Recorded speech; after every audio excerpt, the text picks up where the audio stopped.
Bismillahirrahmanirrahim. Assalamualaikum warahmatullahi wabarakatuh. Waalaikumsalam warahmatullahi wabarakatuh. Oke, hadir semuanya. Siapa yang mau hadir? Areta. Areta. Jadi Rifan. ya, Rifan. Siapa? Rifan. Iya, oke. Alhamdulillahirrahmanirrahim. Bersyukur kita kepada Allah. Pada hari ini kembali kita hadir di ruangan tercinta ini, ruangan Aswatul Hasanah dan kepembinaan Olimpiade PAI. Harinya sudah semakin dekat. Sekarang hari Senin, Sabtu kita sudah final. Sudah siap? Sudah. Oke, insya Allah sudah siap. Jika ragu, nanti silakan disimak kembali materi yang sudah kita kirimkan di link YouTube. Oke. Berselawat kita kepada Rasulullah dengan ucapan Allahumma sholli ala sayyidina Muhammad wa ala ali Muhammad. Assalamualaikum ya Rasulullah. Mudah-mudahan dengan selalu berselawat kepadanya telah kita mendapatkan syafaat yang akhir nanti. Amin ya rabbal alamin. amin. Oke, anak-anak ibu yang soleh dan soleha, hari ini tujuan pembelajaran kita adalah mengulang kembali atau memahami tentang materi iman kepada rukun iman yang keenam. Apa itu rukun iman yang keenam? Kode dan koda. Iya, percaya kepada qada dan Koda. qadar. Oke, kita mulai dengan bacakan basmalah. Bismillahirrahmanirrahim. Oke, anak-anak, bicara tentang qada dan qadar itu ada dua kata. Qada satu, qadar satu. Oke, kita lihat dulu dari segi bahasa. Qada, ya, qada itu artinya adalah ketetapan. Ya, ketetapan. Sedangkan qadar artinya adalah ketentuan dari Allah kepada makhluk. Qada ketetapan, qadar adalah ketentuan. Oke. Itu dari segi bahasa. Kalau dari bahasa pendek.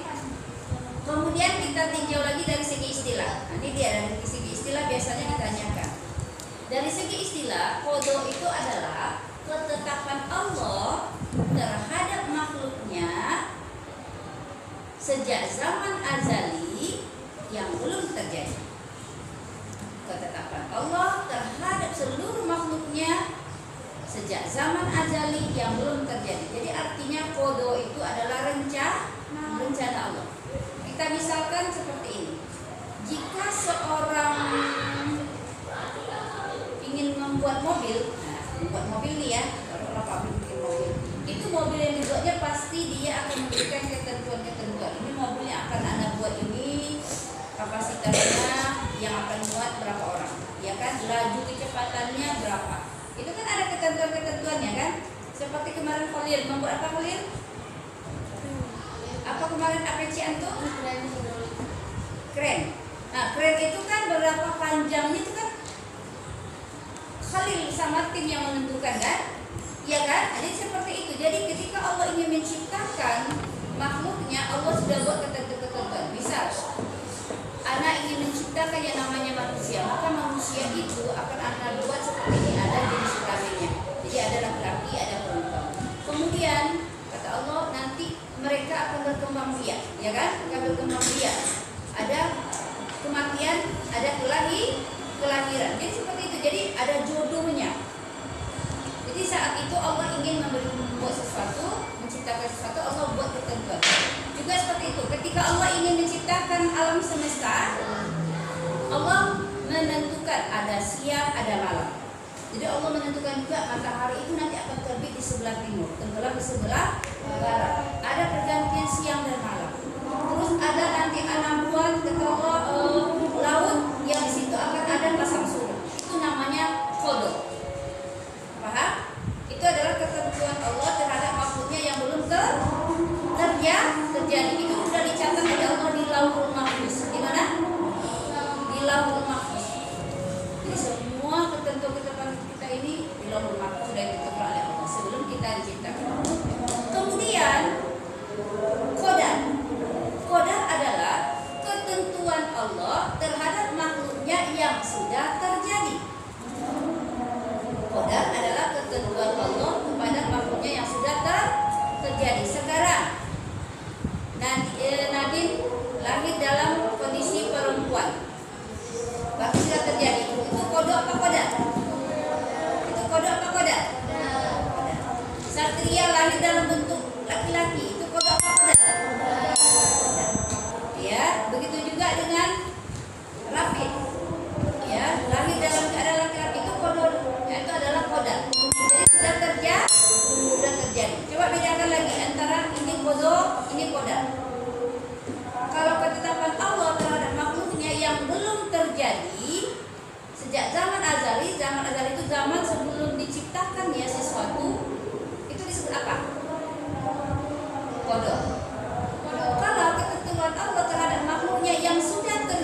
perempuan itu kodok apa kodok? Kodok. Bisa bedakan antara ini? Bisa? Pintar. Oleh sebab itu, contoh daripada kodok, ya, contoh kodok itu seperti salah satunya coba sebutkan. Allah menciptakan siang dan malam. Allah menciptakan manusia itu ada kelahiran, ada kematian. Apalagi Allah menciptakan matahari terbit di sebelah timur. Itu namanya kodok. Itu adalah contoh kodok. Sedangkan contoh kodar, ya contoh kodar. Bu Ani melahirkan anak laki-laki pekan yang lalu. Itu apa? Itu kodar. Itu adalah contoh. Bu Anis berjodoh dengan Pak Rubani. Itu contoh apa? Kodar. Karena sudah terjadi. Apakah kodar antum itu jodoh udah terbukti? Belum. Tapi yakinlah bahwa di kodok antum, jodoh antum Allah sudah tentukan, tapi belum terjadi. Paham tuh? Oke, bahwa tidak ada sesuatu apapun yang terjadi di alam semesta ini tidak diketahui oleh Allah, dijelaskan oleh Allah dalam surah Al-Hadid ayat berapa? 22. Yuk, bacakan Nadine yang keras.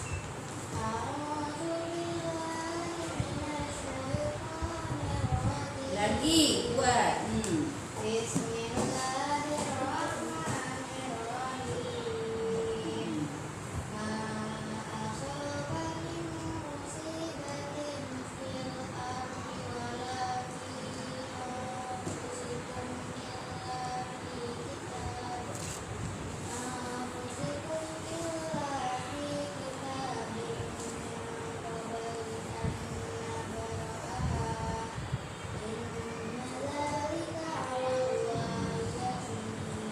Oke, terima kasih. Yang artinya adalah setiap bencana yang menimpa di bumi dan menimpa dirimu sendiri, jadikan semua musibah yang terjadi di bumi dan menimpa diri kita, semuanya tertulis di Lauhul Mahfuz. Di mana?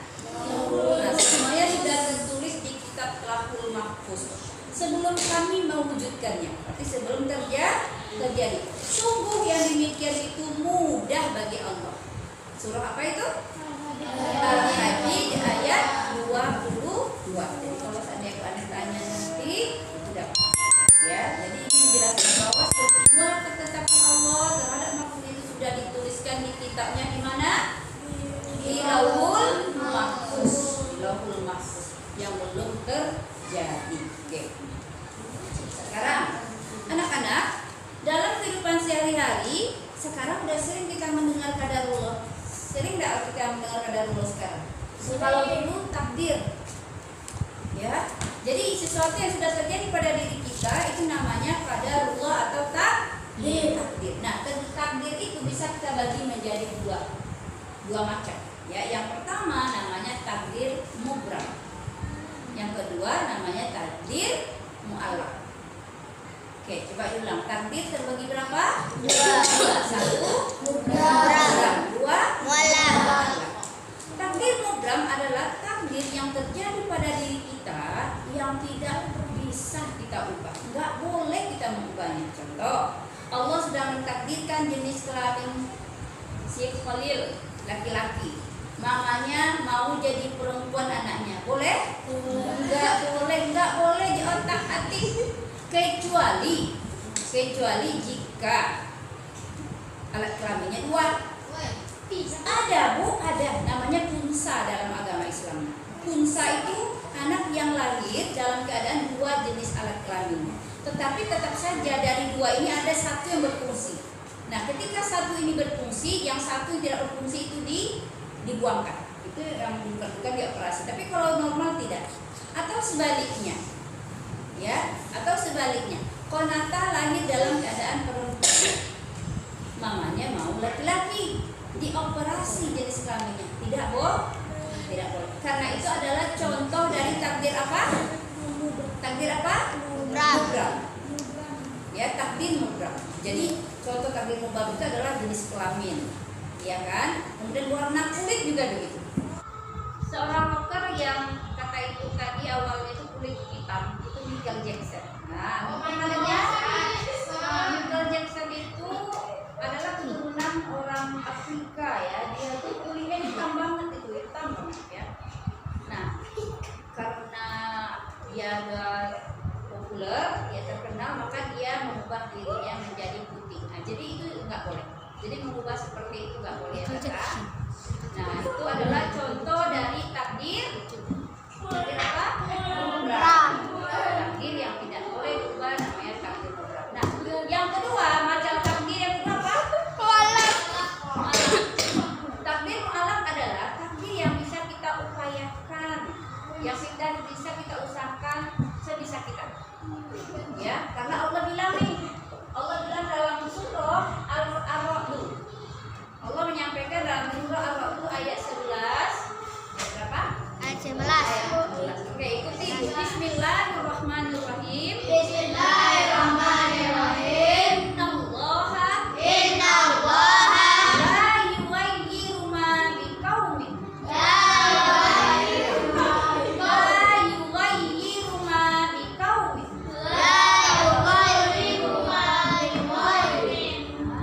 Innallaha Innallaha la yughayyiru ma biqaumin.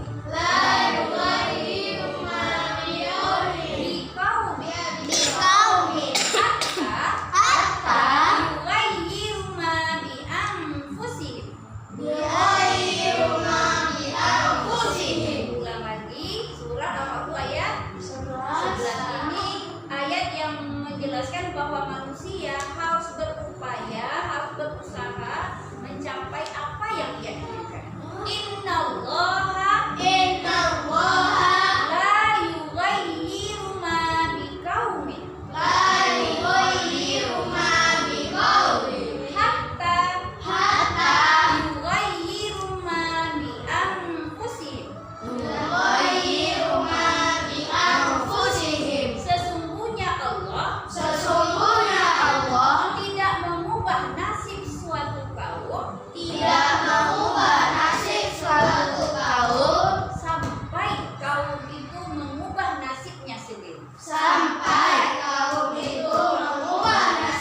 sendiri. Intinya ayat ini memberikan motivasi kepada kita. Nah, Allah tidak akan mengubah nasib kita, diri kita, ya, sampai kita sendiri yang mau mengubahnya.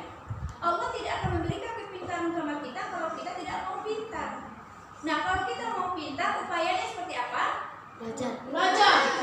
Allah tidak akan memberikan kekayaan kepada kita kalau kita tidak mau bekerja. Jadi ini adalah ayat yang memotivasi kita untuk mencapai cita-cita kita. Kita harus yakin dengan ini. Antum mau pintar? Mau juara nanti di final Olimpiade? Mau dong. Nah, caranya belajar. Siapa yang sangat bersungguh-sungguh dalam berusaha, insya Allah itulah nanti yang terbaik. Surat apa tadi Allah menjelaskannya? Ayat 11. Nah, oleh sebab itu, dalam mencapai keinginan untuk takdir mu'alaq ada 3 yang harus kita upayakan di sini. Ada 3 komponen yang harus ada. Yang pertama, ikhtiar. Apa yang pertama? Ikhtiar. Apa itu ikhtiar? Usaha, pintar. Usaha, belajar, bekerja itu namanya usaha. Usaha dan belajar kita ini harus kita iringi supaya kita tidak menjadi orang sombong dengan doa. Jadi berdoa kepada Allah. Setelah kita berusaha, kita iringi dengan doa. Kalau usaha kita tidak ada pakai doa, maka kita akan menjadi orang yang sombong, takabur. Nah, setelah kita berusaha lalu berdoa, yang ketiga barulah tawakal. Apa yang ketiga? Tawakal. Berserah diri kepada Allah. Jadi setelah kita berusaha dengan baik, belajar, lihat lagi materi yang sudah Bu Anis ajarkan, mau final nanti hari Sabtu. Kemudian sudah berdoa, setiap sholat berdoa, ya Allah berikan kemudahan dalam memahami soal-soal yang nanti di Olimpiade, ya Allah. Ingatkan lagi ya Allah ketika Bu Anis ngajar. Nah, itu udah berdoa, apapun hasilnya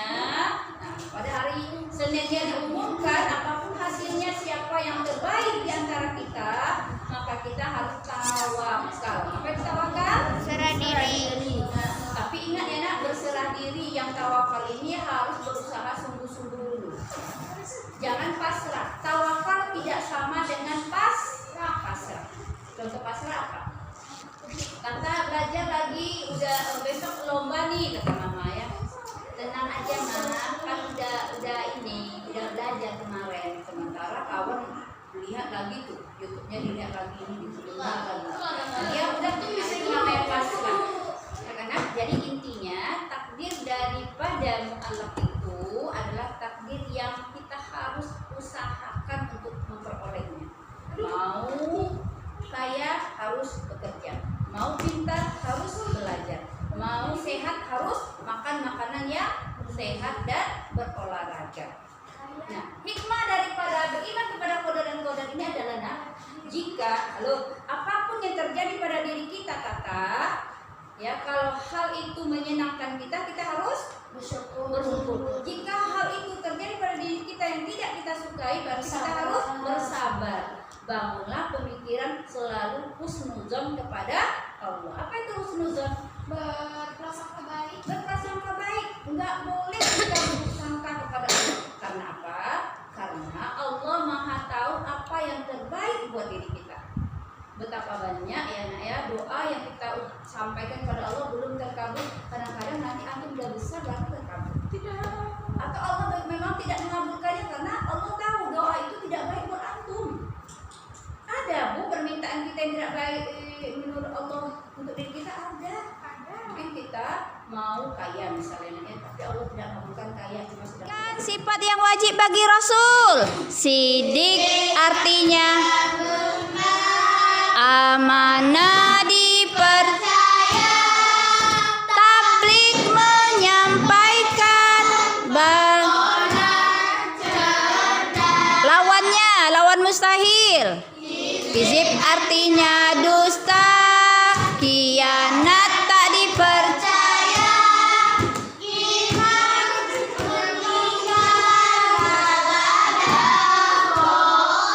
25 Rasul, 3 mulai. Adam, Idris, Nuh, Soleh, Ibrahim, Lut, Ishak, Yakub alaihissalam, Yusuf, Ayub, Zulkifli, Su'aib, Musa alaihissalam, Harun, Daud, Sulaiman, Ilyas, Ilyasa, Yunus, Zakaria, Yahya, Isa alaihissalam, Nabi Muhammad sallallahu alaihi wasallam. Ada berapa? 2. 1 niat, 2 menahan diri dari membatalkan puasa. Rukun berwudu ada berapa?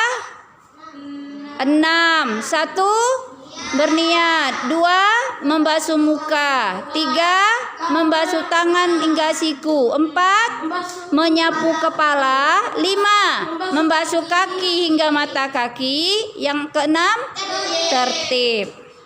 Rukun salat ada berapa?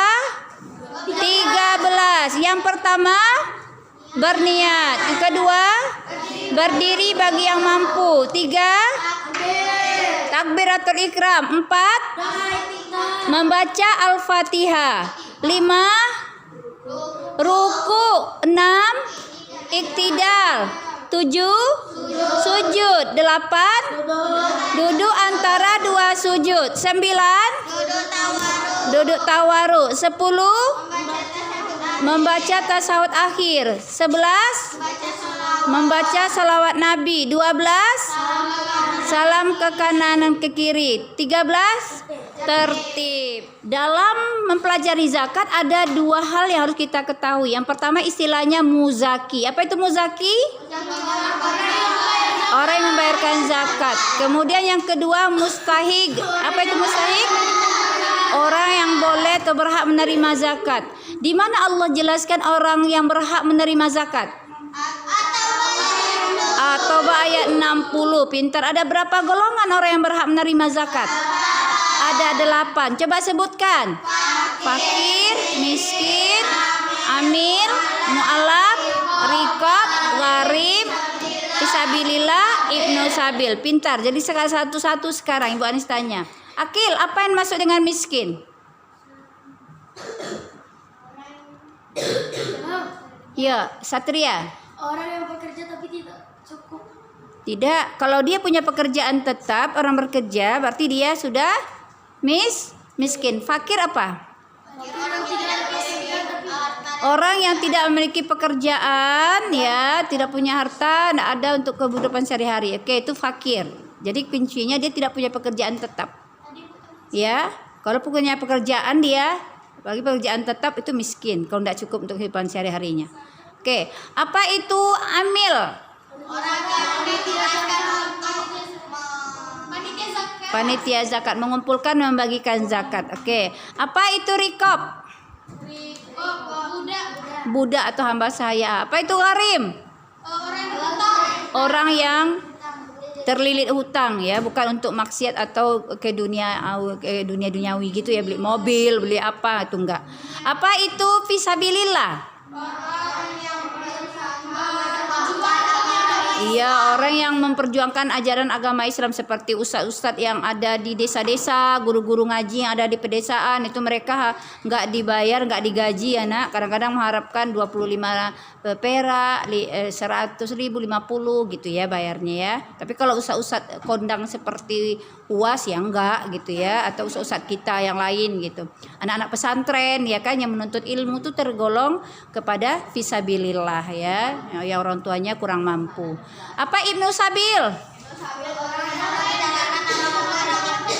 Iya, orang yang mengadakan perjalanan jauh, kehabisan bekal bisa saja karena dia dirampok atau uangnya nggak cukup, tapi perjalanan tujuannya belum sampai. Oke, zakat terbagi berapa? Terbagi 2. 1 zakat fitrah, 2 zakat mal. Zakat fitrah disebut juga dengan zakat diri, nafsun, diri, jiwa kita. Kalau zakat fitrah ada berapa cara membayarkannya? Dengan apa saja? 2. Yang pertama dengan beras. Kalau dengan beras berapa ukuran berasnya? 2,5 kilo. Yang kedua dengan apa? Dengan uang. Bagaimana dengan uang? Iya, seharga beras yang kita makan 2,5 kilo. Oke. Membayarkan zakat fitrah itu pada bulan apa? Bolehkah kita membayarkannya setelah sholat Idul Fitri? Setelah sholat Idul Fitri? Tidak boleh ya. Jadi haram hukumnya, dianggapnya sedekah biasa. Kalau zakat mal? Zakat harta itu kapan waktunya? Kapan saja, bukan maksud kapan saja, sampai 1 tahun atau sampai nisab. Jadi dalam mempelajari zakat mal harus ada 2 yang kita harus pelajari. Yang pertama nisab, yang kedua haul. Apa yang maksud dengan nisab? Batas harta yang harus sudah wajib keluar zakatnya. Kalau emas berapa nisabnya? 96 gram. Ini banyak berbeda ya. Ada yang 85 gram, tapi kita ambil 96 gram yang di buku kita ya. Kalau padi mengeluarkan zakatnya setiap kali panen. Berapa keluarkan zakat padi kalau diairi dengan air hujan? Air hujan 10%. Kalau pakai irigasi 5%. Oke. Nisab kambing berapa? Berapa jumlah kambing ya kita wajib zakatnya? Berapa?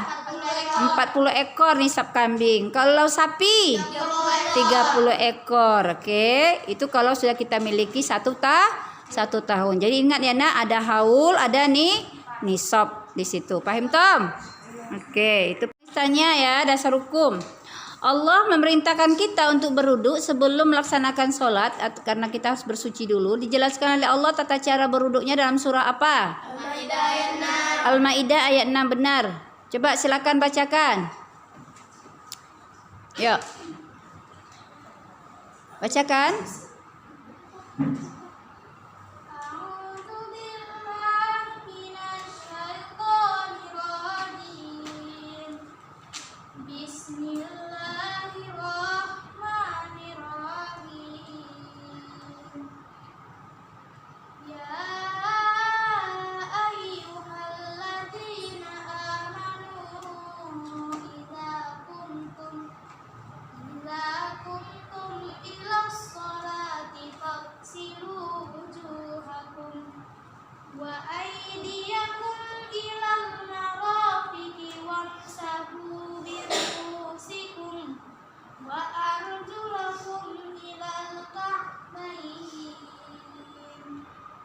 Ya, bacakan artinya yang berwudu aja. Wahai orang-orang yang beriman,